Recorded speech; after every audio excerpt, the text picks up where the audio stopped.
to Whitman Partners Perioperative Powerless Series for 2022. Today we have Stephen Lovern, who is the System Senior Director of Perioperative Services and Quality for Carilion Clinic. Welcome, Stephen. Thank you for sharing your time with us today. We really appreciate it. Thank you for having me. Cool. So my first question is, what event or opportunity launched your career to executive leadership? I don't know that it was any one specific thing, but I think it was back in 2012 when I became the senior director for one facility. I spent a lot of time changing the culture, working side by side with physicians, developing those relationships. And I think showing the work that I was able to do with one facility allowed me the opportunity to advance that to another facility. And then pretty soon after about, I guess it was about 9 years, I became the system senior director as about the time that COVID hit. So they kind of collided there. That must have been intense. New job, new world, pandemic. It was definitely an interesting time. Yeah. So what is your general approach to streamlining services across multiple sites? And also I'll ask, like, how do you allocate resources as well across multiple sites? One of the things that I think often happens is we use systemization and standardization synonymously. And really, standardization has more of a cookie cut mold to it, where systemization uses standardization as a tool. Each facility and each department has its own culture, its own people. And when you are an individual who is going into these and you're starting to become part of those teams, what you find out very quickly is that there's lots of great things that happen at each facility. You can share lessons and you can do things differently in one place because you now have the expertise to know that I've been able to learn how something functions in one facility and I can use that. But what you don't do is make everything cookie cutter. So while if you're working on nursing processes, if you're working on quality metrics, the metrics don't change. That's where your standardization is. It's how you get there that can differ at every single facility. And those are the lessons that you share throughout the facility. So you don't want everything to be stamped and cookie cuttered so that everybody's trying to do the same thing every way. Because if you have a staff of, say, 30 in one facility and a staff of 300 in another, it's not going to come out the same. And using those two words synonymously is something you learn very quickly that you can't do. So what I do is respecting the culture of each individual facility and the individuals that work in those facilities, working with them side by side and having the relationships built over time has allowed me to build that trust so that I can try new things, bring in initiatives, and create some of that standardization for, let's say, equipment. You had mentioned asking about resources. So let's talk about whether it's capital equipment or supplies. As we know, during this pandemic in the last 2 years, back orders and short supplies are abundant. Having a central point such as myself allows me to know that at one facility I have some extra of this that I can take to this facility and vice versa. If there's a piece of equipment that one facility needs that maybe they have a higher volume of a particular type of case. So let's say pain management. I have one, the ambulatory or the outpatient surgery center that does pain management procedures, and none of the other facilities really do as much of that. So if I had a pain management bed in one place and I know that I need one there, I have the ability to shift that equipment over there, knowing that they have the higher population of need. And so that's been a huge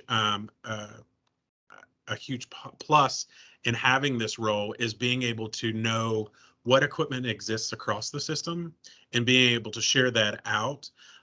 It's interesting when you work in a system as big as we are, yet we're still not as big as many places.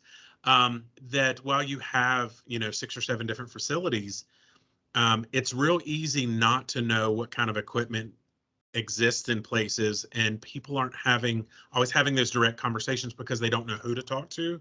And this allows us a much better opportunity to share resources instead of duplicating them. Because as we know, financial return on investments is a significant part of being able to purchase capital and the things that we need. So that's really on the capital side. When we were talking on the personnel side, uh, there are a couple of facilities on each end of the divisions, the Western Division and then the Roanoke Division, that are very close to each other. So they often share staff to be able to cover. If the ambulatory surgery center or outpatient surgery center is having a day that maybe they don't have as many cases, and those individuals want hours, they might go over to the level 1 trauma center to get their hours. It may be that the outpatient surgery center says, on this day, I'm going to have this number of people out. I've got this person on FMLA. Is it possible for you to let me borrow someone for a week? And sharing those messages across all of our facilities that, hey, someone needs help, allows everybody the opportunity to look at what they have and be able to pull those into functional people and keeping our patients, allowing us to continue servicing our patients. That's a long answer. It's a great answer. So you mentioned about personnel.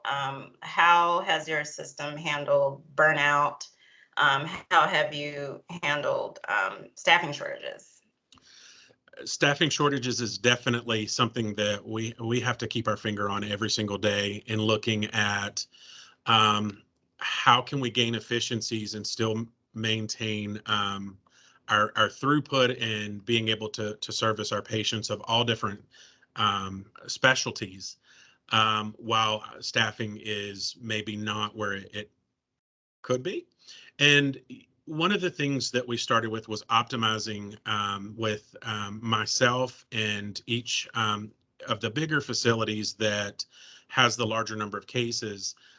We look at how many anesthetizing locations we have a day, and we do our best to try and make those rooms efficient as possible. So if you have one room that has one case in it starting at 7:30, maybe I don't use a set of staff for that room and open that room. I work with that surgeon to put them, maybe there's another room that has 2 cases and they'll either go in front of or behind, and taking turns. So making our rooms as efficient as possible and filling them up. In our level 1 trauma center, we have a lot of acute inpatients that come in through the day. So we have rooms designated for those types of cases. These are purely electives. Maybe someone on their schedule, they had a full room, but 3 of the 4 of their patients tested positive for COVID, so they couldn't do them. So maximizing that efficiency was the first part. Then when we get to the staff level, we're very fortunate in the organization I work with to have a couple different programs. We have our employee assistance program that allows you 5 free visits with a counselor. It's private, confidential. They don't share any information with your leadership. But it's 5 free visits. It used to be 3. So they, through the pandemic, they recognized 3 may not be enough. So let's go to 5. And what you find is that 5 kind of gets people in a place where they can either transition to a formal counselor full-time through their insurance, or maybe at 5 they're okay. Or at a good place personally and professionally where they don't need that assistance any longer. The other thing we have is a well-developed wellness program, where over the last few months, they have been going unit to unit, and they bring a massage chair and they bring healthy snacks, and they have a person from the EAP there just to talk about the services they offer. And employees, if they have a few minutes, to maybe during lunch or after they get off shift, or maybe before they come on, because they do it for full days, they can get a 10-minute chair massage, learn about the resources that are available, and kind of feel good when you leave, or in the middle of your day, because massages are nice. Um, the leadership team has worked really, really hard to make sure that we're being transparent with everything that we're doing, so that staff know all of the initiatives we're taking to try and help them either deal with burnout or staffing shortages, what we're doing to look at additional recruitment, additional staff, but also making sure that not only my frontline leaders, but even myself has an open door policy where people can come in. I mean, we always have had that, but really strengthening it and making sure that people understand if you're having a bad day, something's wrong, you just want to talk. You just need somebody to listen to you. Our doors are open, whether it's personal or professional. We're not counselors. We don't try to be, but sometimes people just need an ear to listen to get them through the day. So really, it's those kind of things that we have tried to do to help staff get through the day, help each other get through the day. Our physicians have been, most of our physicians are employed. And so they've been heavily involved in a lot of these wellness things as well. There comes a point where people, the word resilience, people get a little tired of hearing that because we've talked about it so much. But at the end of the day, what we're trying to do is preserve them, um, keep them whole, and keep them coming back for the next day. Because we're not naive that there aren't many opportunities out there. So we want to keep them here with us. So we have to recruit them every single day and make sure that they want to stay with us. And it's through that transparency and open door and just leadership rounding that we're able to try and um, I don't want to say conquer it, but certainly put a dent in it. I like what you said about retaining them daily. You think when you hire somebody, I got you now, but it's kind of like they could leave at any time. And like some of what you said is connected to the morale. Like you might be doing everything else right, but like some days are just maybe you just had a bad day. Yeah, And you need just, like you said, just an ear to talk to. And I think that goes a long way with keeping morale up because especially with the pandemic, there's going to be ups and downs still probably, even though we're coming out of it a little bit, but we don't know what the future holds exactly. So right. Yeah. that's great. Also with the travel nursing, huge boom there. How do you, maybe some of the things you said relate to how you try to keep people, even though obviously you can't control if somebody wants to go travel nurse, but how are you guys dealing with that competition essentially? So some of the things when we're talking about the staff that we have today, as I mentioned, leadership rounding face to face. Now that's a little bit harder in the OR proper because you don't want a lot of traffic in and out. But being visible in the hallways, if a problem occurs, having someone, as much as possible, not just try and deal with it over on the side, but go to the problem and show that you as your leader are there to help solve that. And knowing that that staff knowing that they have someone there to help them problem solve and get through some of the challenges gives them a sense that, you know what, if I am having that bad day, someone's got my back and can help me get through it. For the additionally for staff that are here, you recruit them every single day. Thank you for what you did. We use little cards. Carilion Clinic has a set of values that we live by, and we have cards that has each one it has the different values on it. And on the other side, you can just write a quick note on it and say thank you for being a great collaborator, a great team member. There was a back order recently where there was a supply that was essential for a piece of equipment that we had to have for patients that we probably perform 10 or 12 of these procedures a week, and it was on back order indefinitely. And we were trying to figure out the best way to be able to continue um, doing those procedures, because it's one of those things that's not usually an elective procedure. It's usually something that's a little more urgent. There were about 5 staff that pulled together and looked at all the gadgets and gizmos we have around the OR and came up with such the perfect solution that was safe. It was not something that would hurt the patient or anyone else, but it allowed us to continue taking care of those. So making sure that they knew how much we appreciated just their expertise in their minds. And while that seemed kind of little, to some people, just getting that card, just saying thank you, means so much. Everybody's different with recognition and how they want to be retained. Um, but most of the time, a simple thank you can go so far. Um, the other things, we have several colleges very close to us. So when we're trying to recruit the surgical technicians, the surgical tech program graduates in May. So about February, the leadership team gets in front of them and says, "Hey, we're hiring.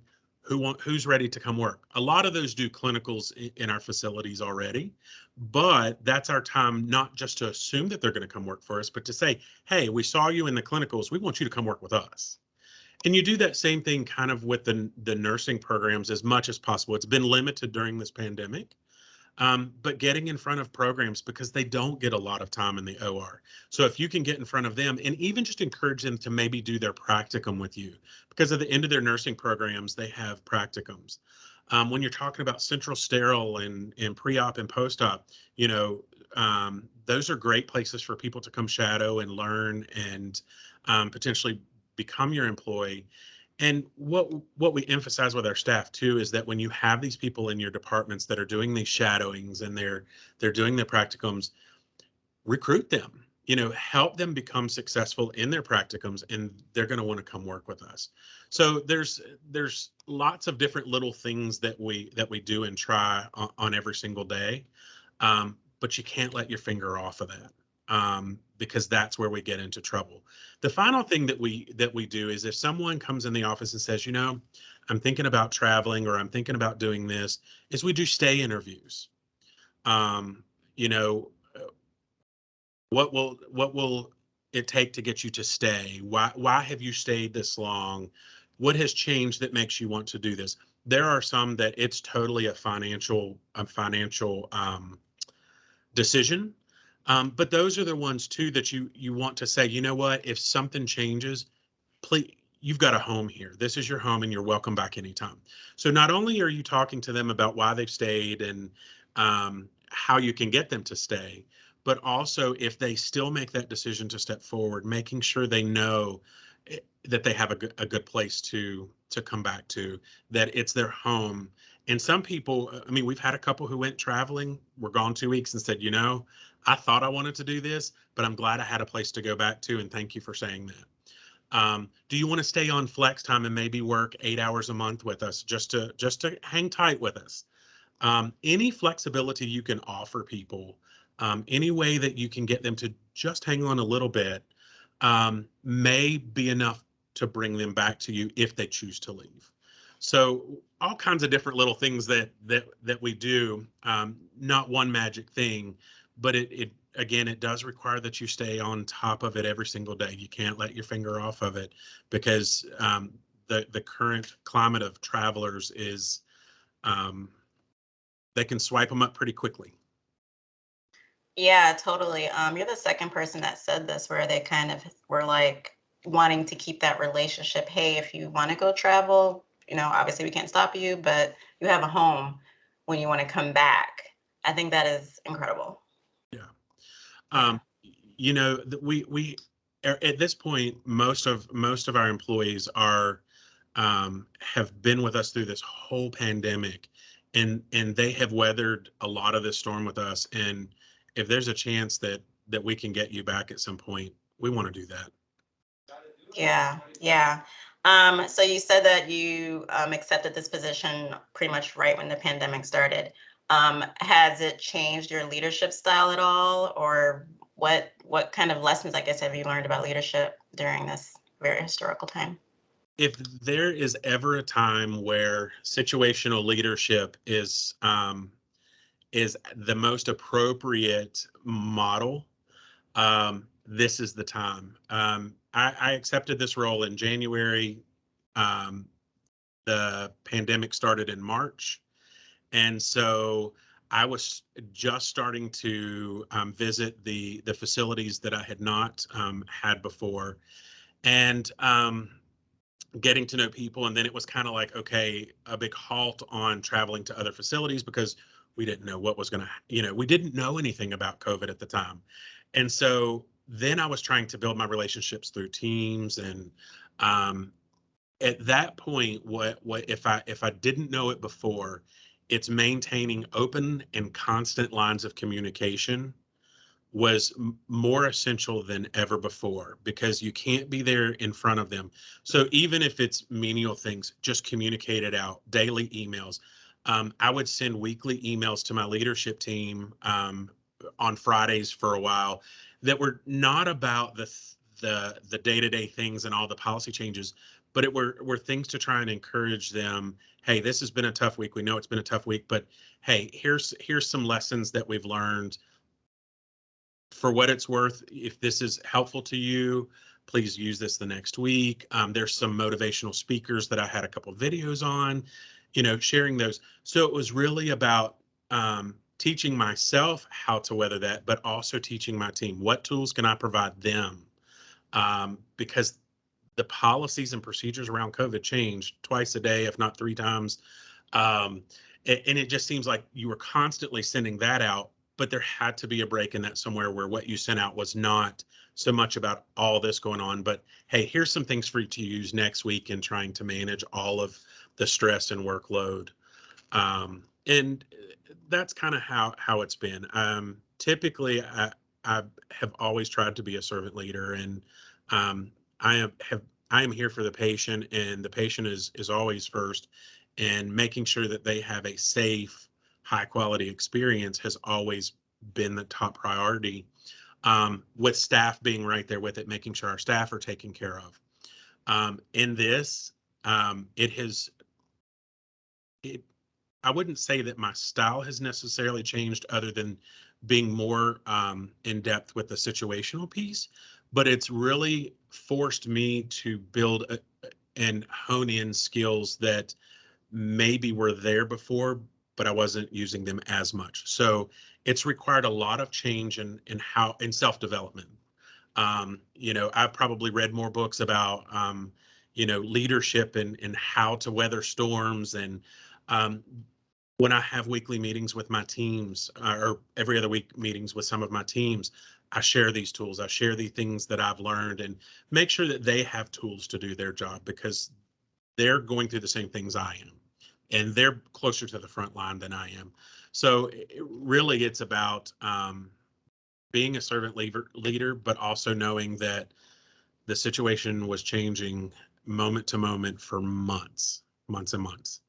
And now we're where it's more stable. Um, and we can look back and see how we've developed.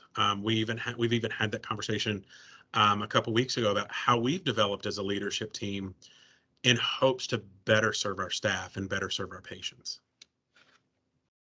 That's awesome. It's kind of like COVID has given everyone an opportunity to kind of reassess things in a lot of ways, just in how we lead and how we approach patient care, how we really, it's just like staff. I mean, the staff has to feel solid and supported in order to care for our patients. So it's like if your Absolutely. staff doesn't feel like, anyone has their back, then they're not going to give the best patient care they can. So that's awesome. That's right. So last question, what is one thing that you absolutely love about your job? I absolutely love the people on my team.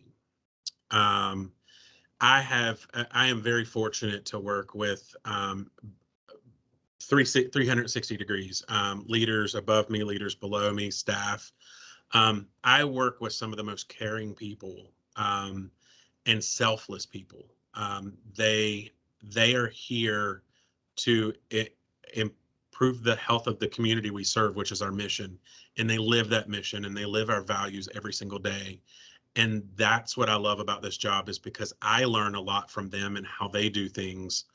And it just, when you leave at the end of the day and you know that you have such a magnificent team throughout all the different facilities and all the different cultures and all the things that go on, at the end of the day, when you put your head on your pillow and know that you have such a strong group that cares so much about what they do and so much about our community and our patients, um, you can't not that can't not be but the top of your list of things you love about your job. There's so many more. I haven't talked a lot about the physicians, but even the surgeons that I work with through all this have been fantastic.